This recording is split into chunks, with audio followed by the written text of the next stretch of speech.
So, welcome to Telangana Culture class number 15 by me, Virovikan Sharma. So నిన్నటి క్లాస్లో మనం రాష్ట్రకూటుల గురించి రాష్ట్రకూటుల యొక్క పార్ట్ 1 గురించి డిస్కస్ చేసుకున్నాము. సో ఈ రోజు క్లాస్లో రాష్ట్రకూటుల గురించి మిగిలిన రాజులు, మిగతా ఎవరైతే ముఖ్యమైన రాజులు ఉన్నారో వాళ్ళు తెలంగాణ కల్చర్కి ఎలాంటి కాంట్రిబ్యూషన్ చేశారు అనేటువంటి విషయాలతో పాటు వాళ్ళ యొక్క పతనానికి కారణము, వాళ్ళ తర్వాత నెక్స్ట్ ఎవరు రాజ్యంలోకి వచ్చారు, తెలంగాణ చరిత్ర, తెలంగాణ సంస్కృతి పాయింట్ ఆఫ్ వ్యూలో. సో 50% ఆఫ్ తోటి కంప్లీట్ తెలంగాణ ప్యాక్ 5,000 రూపీస్కి వస్తుంది. So group 1 total package life time వ్యాలిటీ తోటి 25,000కి, గ్రూప్ 2 9,999 రూపాయలకి వస్తుంది. 978938995553 ఈ నెంబర్కి ఫోన్ చేసి ఒక లైఫ్ టైం వ్యాలిడిటీ ఉన్నటువంటి అప్డేటెడ్ సిలబస్తో ఉన్నటువంటి టీఎస్పీఎస్సి కంటెంట్ని మీరు పర్చేస్ చేయొచ్చు. సో జూన్ 9న జరగబోతున్న టీఎస్పీఎస్సీ ప్రిలిమ్స్, గ్రూప్ 1 ప్రిలిమ్స్ అవ్వచ్చు, ఆ తర్వాత అప్కమింగ్ మంత్స్లో వచ్చేటువంటి గ్రూప్ 2, గ్రూప్ 3 ఇతర నోటిఫికేషన్స్కి ఎల్టీఎక్స్ సహకారంతో మీ యొక్క ప్రిపరేషన్ విజయవంతంగా కొనసాగించాలని చెప్పి కోరుకుంటూ, so we're starting the class. So రాష్ట్రకూటుల యొక్క టెరిటోరియల్ బౌండరీస్ ఇవని చెప్పి మనం చెప్పుకోవచ్చు. సో కర్ణాటక రాష్ట్రంలో ఉన్నటువంటి ఈ యొక్క ప్రాంతం, సో ఈ యొక్క క్యాపిటల్కి సంబంధించినటువంటి వాటి వెనుకున్నటువంటి హిస్టరీ, కల్చర్, అదేవిధంగా కరెంట్ అఫైర్స్లో అది ఎక్కడ నుంచి రిఫ్లెక్ట్ అయింది అనేటువంటిది నేను చెప్పాను. సో ప్రతి క్లాస్లో లాగానే ఈ క్లాస్లో కూడా మనం సో స్టాండర్డ్ జిఎస్ చదువుతాము, కరెంట్ అఫైర్స్ కూడా డిస్కస్ చేస్తాను కల్చర్లో, అండ్ క్వశ్చన్ అండ్ ఆన్సర్స్ వచ్చినప్పుడు ఎలా ట్యాకిల్ చేయాలో కూడా చెప్తాను. సో అమోఘ వర్షుడు. సో నిన్నటి వరకు సో రాష్ట్రకూటుల సామ్రాజ్యంలో గొప్ప చక్రవర్తుల గురించి మనం నిన్న క్లాస్ లో చూసుకున్నాం. సో గోవింద 3 వరకు కూడా మనం చూసాము. సో ఇప్పుడు కనుక చూసుకున్నట్లయితే అమోఘ వర్షుడు, సో ఇతను కర్ణాటక రాష్ట్రంలో వాళ్ళ టెక్స్ట్ బుక్స్ లో కూడా ఇతను ప్రింట్ చేశారు. సో ఆ టైంలో రాష్ట్రకూటుల యొక్క సామ్రాజ్యాన్ని సందర్శించినటువంటి అరబ్ దేశపు యొక్క యాత్రికులు అవ్వచ్చు, ప్రపంచంలో ఉన్నటువంటి 4 గొప్ప చక్రవర్తుల్లో ఒకరుగా అమోఘ వర్షుడిని గుర్తించారు. So top 4 emperors in this world, if you make a list, definitely Amogha Varsha from Karnataka, from Rashtrakuta kingdom will be there. So Karnataka తో పాటు తెలంగాణ ప్రాంతంలో కూడా significant portion of the area was under Rashtrakuta dynasty. కాబట్టి రాష్ట్రకూటుల్లో గొప్ప రాజుల గురించి మనం తెలుసుకున్నాము. సో ఈ రోజు మాత్రం అమోఘ వర్షుడి గురించి ఎక్కువగా మనం తెలుసుకోబోతున్నాము. So Amogha Varsha after Govinda 3, so time period కూడా మనం చూసుకున్నట్టయితే 840 నుంచి 880 వరకు. సో దాదాపు మనకి 66 సంవత్సరాలు రాజ్యం చేసినట్టుగా మనకు అర్థమవుతుంది. సో 6 దశాబ్దాల పాటు, సో 6.5 దశాబ్దాల పాటు ఇతను రాజ్యాన్ని పరిపాలించారు. సో ప్రీవియస్ క్లాసుల్లో కూడా చెప్పాను, ఎప్పుడైతే ఒక పాలకుడికి సుదీర్ఘమైనటువంటి పరిపాలన యొక్క టెన్యూర్ కనుక ఉందంటే అతను పాలనకు సంబంధించిన సంస్కరణలు అవ్వచ్చు, అతని యొక్క ఎజెండాని అమలు చేయడానికి ఒక కంప్లీట్ స్కోప్ అయితే ఉంటుంది. ఇక్కడ 66 సంవత్సరాలు అమోఘ వర్షుడికి పరిపాలించడానికి దక్కింది కాబట్టి రాజ్యాన్ని విస్తరించడానికి అవ్వచ్చు, అతనికి సంబంధించినటువంటి ఓన్ అడ్మినిస్ట్రేటివ్ మెకానిజం ని డెవలప్ చేసుకోవడము, బిల్డప్ చేసుకోవడము, డెవలప్ చేసుకోవడము, ఎక్స్పాండ్ చేసుకోవడానికి అతనికి స్కోప్ అయితే దొరుకుతుంది. After Govinda 3, his only son Amogha Varsha ruled 814 to 880 CE. So his reign was filled with rebellions, internal conflicts and wars. So ఇంత సుదీర్ఘమైనటువంటి కాలం పరిపాలించినప్పటికి కూడా నిరంతరమైన యుద్ధాలు, సో ఆ యుద్ధాలు ఇంటర్నల్ కాన్ఫ్లిక్ట్స్, అంతరమైనటువంటి యుద్ధాలు అవ్వచ్చు, రెబలియన్స్ ఒక తిరుగుబాటుదారులు అవ్వచ్చు. నేటి క్లాస్ లో కూడా మనం చూసాము. కాన్ఫెడరసీ, గంగా కింగ్స్ అవ్వచ్చు, ఒక ప్రతిహారాస్ అవ్వచ్చు, ఒక 2-3 రాజులు కలిసి కూటమి కట్టి ఈ యొక్క రాష్ట్రకూట రాజుల మీదకి వెళ్ళడము, దాన్ని గోవింద 2 ట్యాకిల్ చేయగలగడం, గోవింద 3 ట్యాకిల్ చేయడము, ఇవన్నీ కూడా నేటి క్లాస్ లో మనం చూసాము. సో పూర్తిగా తిరుగుబాట్లు, యుద్ధాలు, ఒక అంతర్గత భద్రతకు సంబంధించిన సవాళ్ళు అయితే అమోఘ వర్షుడి కాలంలో ఉంది అని చెప్పి మనం చెప్పుకోవచ్చు. సో అలాంటి కాలంలో ఒక వేంగి రాజు అయినటువంటి ఒక గుణాజ్ఞ విజయాదిత్య, సో గుణగ విజయాదిత్య అనేటువంటి రాజుని అమోఘ వర్షుడు ఓడించాడు. సో వెంగి రాజుల్లో ఒక ప్రసిద్ధమైనటువంటి రాజు అయినటువంటి గుణగ విజయాదిత్యుడిని అతను ఓడించాడు. సో మ్యాట్రిమోనియల్ అలయన్సెస్, వివాహ సంబంధాల ద్వారా రాజ్యాన్ని స్థిరీకరించుకోవడం అనేటువంటి కాన్సెప్ట్ రాష్ట్రకూటుల యొక్క లాటర్ కింగ్స్ లో కూడా మనకి కొనసాగడం చూస్తున్నాము. సో శాతవాహనుల నుంచి ఇక్ష్వాకులు, వాకటాకులు, విష్ణుకుంటలు, రాష్ట్రకూటుల యొక్క తొలి రాజులను కాదు, రాష్ట్రకూటుల యొక్క మలి రాజుల్లో ఒకటి అమోఘ వర్షంలో కూడా ఈ యొక్క వివాహ సంబంధాలకు సంబంధించిన విషయాన్ని మనం చూస్తుంటాము. When when Gangavati king Nitidurga declared independence, Amogha Varsha defeated him. So ఇతని దగ్గర ఉన్నటువంటి సామంత రాజులు లేదా ఫ్యూడటరీస్ లో ఒకటిగా ఉన్నటువంటి నీతి దుర్గ అనేటువంటి వాడు ఇండిపెండెన్స్ ఎప్పుడైతే డిక్లేర్ చేసుకున్నాడో ఈ యొక్క అమోఘ వర్షుడు వెళ్ళి అతన్ని ఓడిస్తాడు. సో ఒక సామంతులు ఎప్పుడైతే రాజు యొక్క మానిటరింగ్ వాళ్ళ మీద లేనప్పుడు లేదా రాజు వీక్ అయినప్పుడు వాళ్ళు ఇండిపెండెన్స్ ప్రకటించుకోవడం మనం చరిత్రలో చూస్తా ఉన్నాము. సో అదే విధంగా ఈ నీతి దుర్గుడు కూడా ఇంటర్నల్ కాన్ఫ్లిక్ట్స్, రెబలియన్స్, వార్స్ తో బిజీగా ఉన్నటువంటి అమోఘ వర్షుడు బిజీగా ఉన్న టైంలో తన ఇండిపెండెన్స్ ని ప్రకటించుకుంటాడు. బట్ అమోఘ వర్షుడు వెళ్ళి అతన్ని ఓడిస్తాడు. ఓడించడమే కాకుండా సో అతన్ని శిక్షించాల్సిన బదులు అతని రాజ్యాన్ని అతనికి ఇచ్చేస్తాడు. అదే విధంగా ఈ యొక్క అమోఘ వర్షుడు కూతురైనటువంటి ఈ యొక్క చంద్రబాల, సో ఈ యొక్క చంద్రబాలని కూడా ఇతని యొక్క కొడుకు, సో ఎవరైతే ఈ నీతి దుర్గుడు యొక్క కొడుకు బుడుగాకి, బుట్టుగా అనేటువంటి నీతి దుర్గుడు యొక్క కొడుకు ఇచ్చి వివాహం చేస్తాడు. ఏంటంటే సో రాష్ట్రకూట రాజ్యంలో ఒక భాగంగా ఉన్నటువంటి ఈ గంగావతి కింగ్ నీతి దుర్గుడు ఎప్పుడైతే తనకి స్వతంత్రాన్ని ప్రకటించుకుంటాడో అమోఘ వర్షుడు వెళ్ళి అతను ఓడిస్తాడు. బట్ ఓడించినప్పటికీ మళ్ళీ తిరిగి దండెత్తడానికి గ్యారెంటీ లేదు. మళ్ళీ ఫ్యూచర్ లో ఈ రెబలియన్ అవ్వచ్చు, ఇంటర్నల్ కాన్ఫ్లిక్ట్స్ అనేటువంటి క్రియేట్ చేయడం అనేటువంటి రూల్ లేదు. కాబట్టి దాన్ని నివారించడం కోసము అతని కొడుకునేటువంటి అంటే ఈ యొక్క గంగావతి రాజ్యానికి ఒక ప్రిన్స్ అయినటువంటి ఈ యొక్క పుడుగాని తన కూతురైనటువంటి అమోఘవర్షుడి కూతురైనటువంటి చంద్రబాలకి ఇచ్చి పెళ్లి చేస్తాడు. సో దానివల్ల ఈ యొక్క పక్కన సో ఈ యొక్క పెద్ద రాజ్యం తోటి ఇతనికి బియ్యం కుదిరింది కాబట్టి మళ్ళీ తిరుగుబాటు లేకుండా కొంత ఈ యొక్క పార్ట్ లో సో ఈ యొక్క మనకి గంగావతి అనేటువంటి యొక్క రీజియన్ కి సంబంధించినటువంటి ఏరియాలో ఈ యొక్క రాష్ట్రకూట కింగ్డమ్ స్థిరీకరింపబడుతుంది. మళ్ళీ అంతర్యుద్ధాలు జరగవు. సో ఈ విధంగా వివాహ సంబంధం ద్వారా రాజ్యంలో శాంతి స్థాపనకి ఇతను కృషి చేశాడు. So another daughter of him Renuka Nirmadi was given marriage to Pallava king Nandivarma. So Pallava రాజు అయినటువంటి నందివర్మకి ఇంకొక కూతురైనటువంటి యొక్క రేణుగా నిర్మది అనేటువంటి అమ్మాయిని ఇచ్చి పెళ్లి చేయడం జరిగింది. Gave he sister in marriage to Vengi crown prince Vishnuvardhana 6. So నిన్నటి క్లాస్ లో మనం విష్ణువర్ధన 4 రిపీటెడ్ గా రాష్ట్రకూట రాజులతోటి ఓడిపోవడం మనం అయితే చూసాము. సో విష్ణువర్ధన 6 సో 6వ విష్ణువర్ధనుడికి సో వెంగి రాజు అయినటువంటి 6వ విష్ణువర్ధనుడికి ఈ యొక్క అమోఘ వర్షుడు తన యొక్క సిస్టర్ ని, తన యొక్క సోదరుని కూడా ఇచ్చి పెళ్లి చేయడం జరుగుతుంది.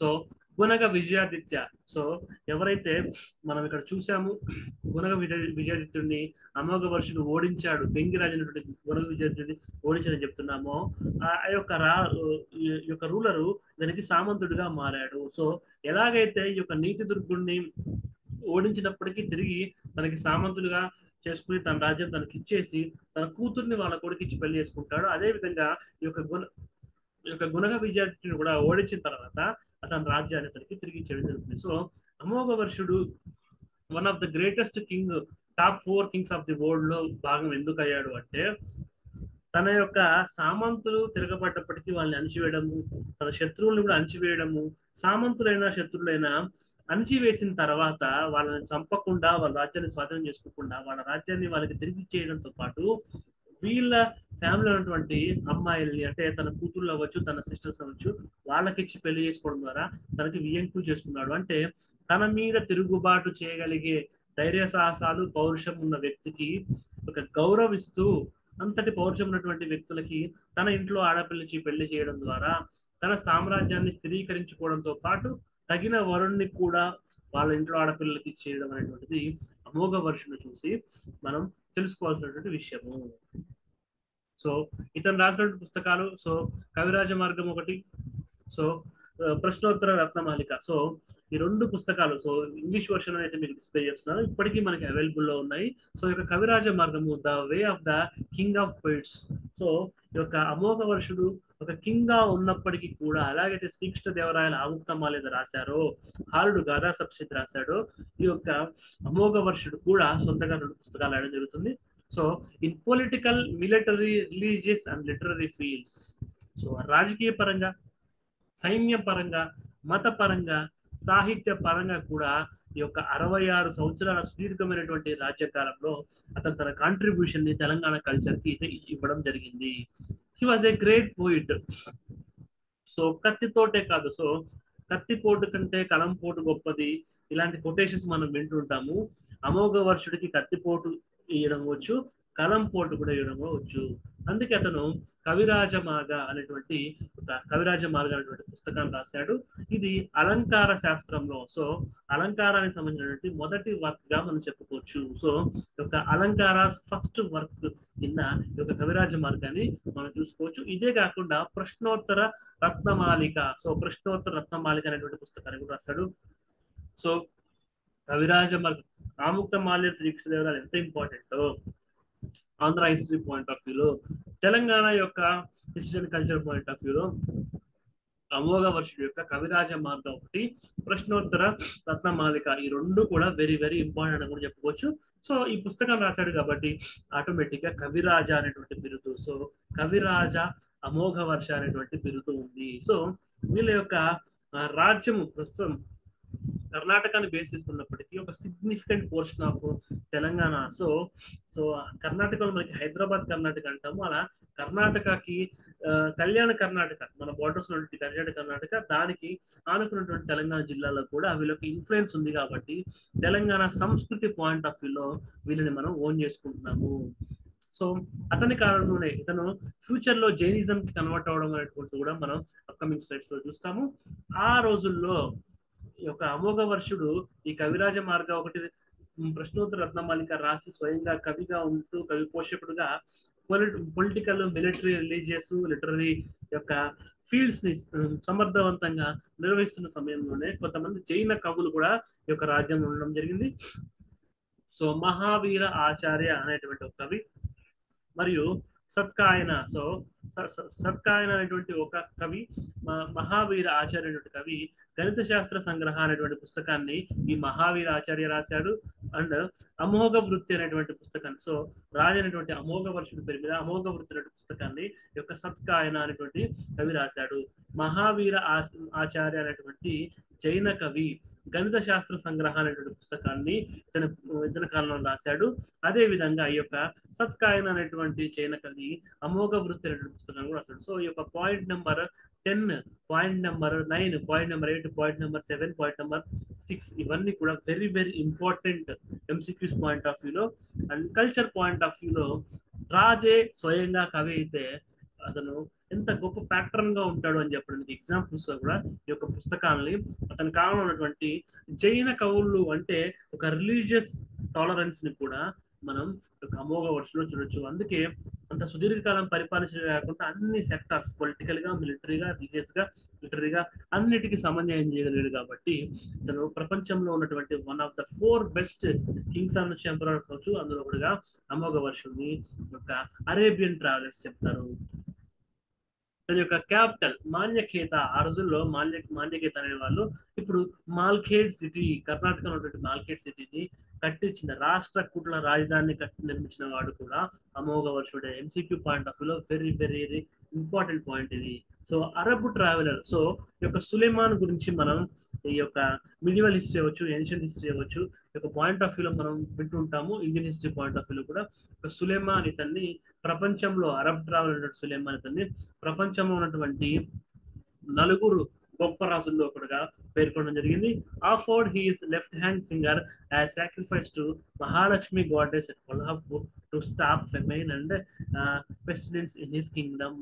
సో ఆ రోజులో ఉన్నటువంటి తీవ్రమైన కరువు అవ్వచ్చు, కరువు కాటకాలు, సో ఒక రకమైనటువంటి ఆహార సంక్షోభం, కరువు కాటకాలు, ఇలాంటి యొక్క సంకట స్థితిలో రాజ్యం ఉన్నప్పుడు మహాలక్ష్మి వారు కొల్హాపూర్, ఇప్పుడు ఉన్నటువంటి మహారాష్ట్ర అంటే దాదాపు కర్ణాటక మహారాష్ట్ర బోర్డర్ కి ఒక 30 కిలోమీటర్ల దూరంలో ఉన్నటువంటి ఈ యొక్క కొల్హాపూర్ టౌన్ ఉన్నటువంటి మహాలక్ష్మి గుడిలో తన యొక్క లెఫ్ట్ హ్యాండ్ ఫింగర్, తన ఎడమ చేతి వేలు ఇచ్చేసాడు. సో మనకి హృదయం ద్రవీభవించేటువంటి లైన్ గా చెప్పుకోవచ్చు. సో ఈ యొక్క చేతి యొక్క వేలు ఇవ్వడం ఇదంతా మూర్ఖత్వము, లేకపోతే అనవసరమైన త్యాగము, ఇలాంటి విషయాలు పక్కన పెడితే ఒక ఎమోషనల్ పాయింట్ ఆఫ్ వ్యూలో, ఒక భావోద్వేగం పాయింట్ ఆఫ్ వ్యూలో మనం చూసినట్టయితే ప్రజల కోసం ప్రాణం ఇస్తామని చెప్పి ఇప్పుడు ఎలక్షన్స్ అప్పుడు క్యాంపెయిన్ చేస్తుంటారు. సో ప్రాణం ఇవ్వడము కానీ ఈ యొక్క అమోఘ వర్షులాగా ఫింగర్ ఇచ్చేటువంటి నాయకుడిని అయితే మనం ఈ రోజున చూడలేము. సో అది మూఢనమ్మకమే అయినప్పటికీ, మూఢనమ్మకం ఈ రోజు పాయింట్ ఆఫ్ వ్యూలో మనం మూఢనమ్మకంగా చూస్తున్నప్పటికీ, రాజ్యం యొక్క సంక్షేమం కోసం యొక్క ఫింగర్ ఇస్తే సరిపోతుంది అంటే, నేను దేవతకు ఫింగర్ ఇవ్వడానికి కూడా అన్నట్టుగా ఒక మహాలక్ష్మి ఆలయంలో తన ఫింగర్ ని కూడా ఇచ్చేశాడు. రాజ్యంలో కరువు కాటకాలు పోవాలని చెప్పేసి అంత గొప్ప చక్రవర్తిగా అమోఘ వర్షుని మనం చూసాం. అందుకే ప్రపంచంలో ఉన్నటువంటి ఫోర్ గ్రేటెస్ట్ కింగ్స్ లో ఒకటిగా ఇతనికి స్థానము. సో రాజుకి యుద్ధము వేరే దేశం యొక్క సైనికుడు రాజు తలలో చేతులు నరకడమే కాదు, అవసరమైతే తన సొంత శరీర భాగాన్ని కూడా ప్రజల కోసం నరికించేటువంటి ధైర్యం ఉండాలని చెప్పేసి ఈ యొక్క సిచ్యువేషన్ బట్టి మనం చూడొచ్చు. Adapted Jainism. సో తన తదుపరి జీవితంలో జైన మతంలోకి ఇతను మారడం జరిగింది. అబ్జర్వ్డ్ సల్లేఖన డైడ్. సో ఇతను ఏ యుద్ధంలోనూ ఏ రాజక్షేత్రంలోనూ చనిపోలేదు, జైన మతం పుచ్చుకున్నాడు. సో జైన మతంలో అతి పవిత్రమైనటువంటి సల్లేఖన వ్రత అంటే చనిపోయే వరకు ఉపవాసం ఉండడం. జైన మతంలో ఉత్కృష్టమైనటువంటి యొక్క మత సాధనము లేదా రిచువల్, మత సంప్రదాయంగా సల్లేఖన వ్రత అని చెప్తారు. ఎవరైతే ఆకలితోటి ఉపవాసంలో చనిపోతారో వారికి మోక్షం వస్తుందని చెప్పేసి జైన మతం విశ్వసిస్తుంది. సల్లేఖన వ్రతంలో తనకు తానుగా చంపుకోబడ్డాడు, కానీ ఏ యుద్ధంలో కూడా పారిపోవడము లేదా వేరే యొక్క శత్రురాజు యొక్క కత్తికి మరవడము జరిగినటువంటి చక్రవర్తి కాదు మనకి అమోఘ వర్షుడు అని చెప్పి చెప్పుకోవచ్చు. So very very important point. ప్రతి పాయింట్ కూడా అమోఘ వర్షం సంబంధించినటువంటి వెరీ వెరీ ఇంపార్టెంట్ అని చెప్పుకోవచ్చు. ఎందుకంటే కరెంట్ అఫైర్స్ లో కూడా ఒక రాష్ట్రపతిలో జరుగుతుంది. 2018లో కర్ణాటకలో యొక్క మాల్ఖేడ్ సిటీ, రాష్ట్రపతుల యొక్క రాజధాని అయినటువంటి మాల్ఖేడ్ సిటీలో సెలబ్రేషన్స్ జరిగాయి. అది న్యూస్ పేపర్స్ లో వచ్చింది కాబట్టి very very important. So Malkhed in Sedam Taluk of Kalaburgi district was earlier known as Manyaketa and served as the capital of the Rashtrakuta dynasty. ఇక్కడ ఉన్నటువంటి లోకల్ అడ్మినిస్ట్రేషన్ అవ్వచ్చు, వీళ్ళు ఒక సెలబ్రేషన్స్ ని ఆ యొక్క కోటకి దగ్గరలో యొక్క రాష్ట్రకూట రాజధాని మాల్ఖేడ్ అనేటువంటి కాన్సెప్ట్ లో 2018లో ఆ యొక్క ఉత్సవాలు, రాష్ట్రకూట ఉత్సవం అనేటువంటి దానికి డిస్ట్రిక్ట్ అడ్మినిస్ట్రేషన్ అవ్వచ్చు, స్టేట్ అడ్మినిస్ట్రేషన్ అవ్వచ్చు, చాలా సంవత్సరాల తర్వాత స్టార్ట్ చేయడం జరిగింది. ఎలా అయితే మనకి ఇక్కడ కామారెడ్డి జిల్లాలో టూరిజం మినిస్టర్ ఆ యొక్క కోవాల్ ఫోర్ట్ లో, సో కోవాల్ ఫోర్ట్ లో రిపబ్లిక్ డే పెరేడ్స్ జరిగే రాష్ట్రకూటుల యొక్క కోట అని చెప్పేసి మనం ప్రీవియస్ కోసం చెప్పుకున్నాము. అదే విధంగా 2018లో రాష్ట్రకూట ఉత్సవం అనేటువంటి ఒక ఉత్సవాన్ని ఒక లోకల్ అడ్మినిస్ట్రేషన్ కలబుర్గి డిస్ట్రిక్ట్ మాన్యఖేత దగ్గర సెలబ్రేషన్ చేసుకున్నాము. దానికి సంబంధించినటువంటి లింక్ ఒక స్లైడ్ లో నేను పేస్ట్ చేయడం జరిగింది. హిందూ పేపర్ నుంచి ఈ ఆర్టికల్ ని మనం తీసుకున్నాం. సో అతని తర్వాత కృష్ణ 2 దాదాపుగా మనకి 34 సంవత్సరాలు అధికారాన్ని చేపట్టి చూస్తుంటాము. సో రాష్ట్రకూటుల యొక్క పతనము కృష్ణ 2 నుంచే మొదలైంది. ఇతను కూడా కంటిన్యూస్ వార్, ఎలాగైతే అమోఘ వర్షం ఉన్నప్పుడు యుద్ధాలు కంటిన్యూస్ గా చేస్తూ ఉన్నాడో ఇతను కూడా కంటిన్యూస్ గా చేశాడు. బట్ ఇతను చేసింది ప్రతిహారాస్ యొక్క ట్రైపార్టైట్ స్ట్రగుల్లో వెస్టర్న్, సో ఇండియాకి పశ్చిమ దిక్కు నుంచి ఉన్నటువంటి ప్రతిహారాస్, సో దక్షిణం నుంచి రాష్ట్రకూటులు, ఇటు నుంచి ఒక ప్రతిహారాస్ అయితే మనం ఉండడం చూస్తుంది. ప్రీవియస్ క్లాస్ మ్యాప్స్ లో మనం చూసాము. అండ్ మనకి తూర్పు వైపు నుంచి పారాసు, పశ్చిమ నుంచి ప్రతిహారాసు, దక్షిణం నుంచి రాష్ట్రకూటులు ఉన్నారు. అదేవిధంగా కళింగాస్, ఇప్పటి ఒరిస్సా ప్రాంతం చెందిన వాళ్ళు, గంగాస్ కర్ణాటక యొక్క కింద భాగము సదర్న్ కర్ణాటక. సో వీళ్ళంతా వెస్టర్న్ గంగాస్, ఈస్టర్న్ గంగాస్ అంటే అగైన్ మళ్ళీ ఒరిస్సాకి వస్తారు. And Magadha, so Uttar Pradesh, western Uttar Pradesh, southern Karnataka, Odisha, Pratiharas అంటే గుజరాత్ అండ్ రాజస్థాన్ ఈ ఏరియాస్ నుంచి కూడా ఇన్వేషన్స్ అయితే రావడం జరిగింది. Gurjara ప్రతిహార king మిహిరబోజా సూప్రామ్ Rashtrakuta Kingdom. ఒక గుర్జర ప్రతిహారాకు సంబంధించిన రాజైనటువంటి మిహిరబోజుడు ఈ యొక్క సామ్రాజ్యం మీదకి దండెత్తాడు, రాష్ట్రకూటుల యొక్క సామ్రాజ్యానికి. ఎందుకంటే అప్పటికే వీళ్ళ యొక్క పతనం అనేటువంటిది మొదలైపోయింది. ఈస్టర్న్ చాళుక్య కింగ్ గుణాఢ్య విజయాదిత్య, ఎవరైతే అమోఘ వర్షుడు చేతిలో ఓడిపోయిన గుణాఢ్య విజయాదిత్య, సో అమోఘ వర్షుడు రాజుల్ని ఓడించాడు కానీ రాజుల మనసులు గెలుచుకున్నాడు, వాళ్ళ రాజ్యం వాళ్ళకి తిరిగి ఇవ్వడమే కాకుండా ఓడిపోయినటువంటి రాజుల్ని చంపడము, రాజ్యం వేసుకోవడం పక్కన పెడితే వాళ్ళ రాజ్యం వాళ్ళకి తిరిగి ఇచ్చేసి తన ఇంట్లో ఆడపిల్లల్ని ఇచ్చాడు అమోఘ వర్షుడు. ఆ విధంగా ఆ కాలంలో రాజ్యం స్వీకరించుకున్నాడు. కానీ అదే రాజుల్లో ఒకనైనటువంటి గుణాఢ్య విజయుడు మళ్ళీ దండెత్తాడు అండ్ పుట్ కిరాణపుర, అచలపుర, సో కిరాణపుర, అచలపుర, చిత్రకూట అనేటువంటి సిటీస్ ని ధ్వంసం చేశాడు. సో ఓడిపోయినప్పటికీ తనకి ప్రాణభిక్ష పెట్టినటువంటి అమోఘ వర్షుడి యొక్క థాట్ ప్రాసెస్ కి అసలు ఎటువంటి విలువ ఇవ్వకుండా చిత్రకూట అవ్వచ్చు, అచలపుర అవ్వచ్చు, కిరాణపుర అవ్వచ్చు, ఇలాంటి సిటీస్ ని ధ్వంసం చేశాడు తూర్పు చాళుక్య రాజు అయినటువంటి గుణాఢ్య విజయాదిత్యుడు అని చెప్పేసి మనం చెప్పుకోవచ్చు. So he clashed with Chola king Pranantaka and got defeated. Chola రాజు, సో సౌత్ ఇండియాకి సంబంధించినటువంటి సదరన్ పార్టీకి చోళ రాజు అయినటువంటి ప్రాణాంతకుడు తోటి తను పోరాడాడు. మరియు ఆ పోరాటంలో ఓడిపోవడం జరిగింది ఈ Krishna two. So Krishna two gave his daughter in marriage to Chola king Aditya. So ప్రాణాంతకుడు తోటి పోరాడి ఓడిపోయాడు. ఆ తర్వాత తన కూతురు, సో కృష్ణ టు తన కూతుర్ని, సో అమోఘ వర్షుడేమో ఓడించి తిరిగి తన కూతురు నుంచి రాజ్యాన్ని స్వీకరించుకున్నాడు. ఇక్కడ కృష్ణ టు మాత్రం ఓడిపోయి చోళరాజు అయినటువంటి ఆదిత్య వన్ కి తన కూతుర్ని ఇచ్చాడు. సో కనీసం కూతుర్ని ఇవ్వడం ద్వారా రాజ్యం నిలుస్తుందేమో అన్నటువంటి ఒక రాజనీతితో చేయడం జరిగింది. The reign of Krishna two who faced defeats in many wars has shaken the Rashtrakuta empire. So ఈ విధంగా విజయాదిత్యతో ఓడిపోవడము, ఈ యొక్క ప్రాణాంతకుడితో ఓడిపోవడము, ఇలా రిపీటెడ్ గా ఓడిపోవడం తోటి, సో ఓటమి అనేటువంటిది పదే పదే పునరావృతం అవడంతో రాష్ట్రకూటుల సామ్రాజ్యం క్షీణ దశకి చేరుకుంది.